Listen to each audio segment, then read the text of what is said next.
1 दिवसात देखील घटस्फोट होऊ शकतो, परंतु यासाठी काही महत्त्वाच्या अटी शर्ती आहेत व त्या खालीलप्रमाणे.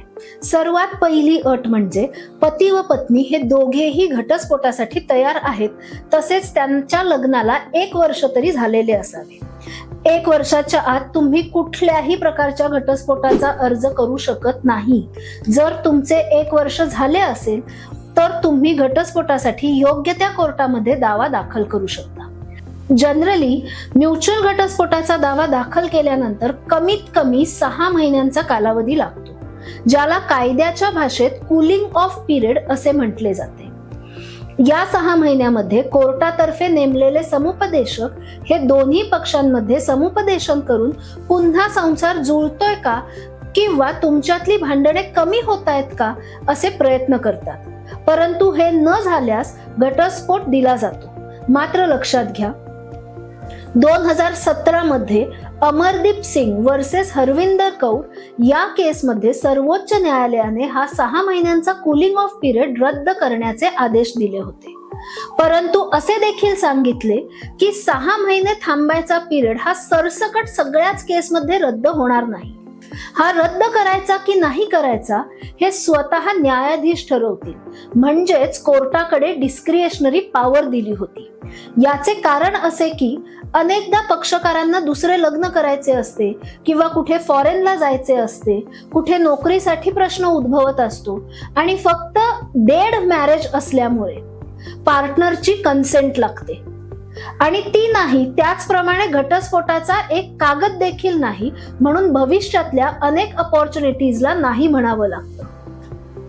अशा वेळेस जर 18 महिन्यांपेक्षा सेपरेशन जास्त असेल, लक्षात घ्या 18 महिने जर का पती पत्नी एकत्र राहिलेले नाहीत तर कोर्टात ॲफिडेव्हिट करून म्हणजेच शपथेवर सांगितलं जातं की 6 महिने कूलिंग ऑफ पिरियड रद्द करावं.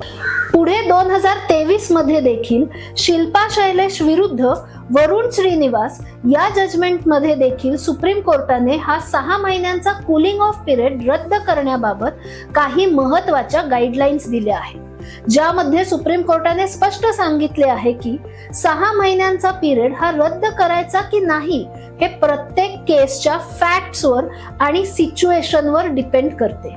जर का लग्न हे डेड मॅरेज आहे, म्हणजेच यामध्ये पुन्हा एकत्र येण्याचा कुठलाही चान्स दिसत नाही, तर हे 6 महिने हे रद्द केले जातील. हा कूलिंग ऑफ पिरियड वापरात घेतला जाणार नाही आणि घटस्फोट मंजूर केला जाईल.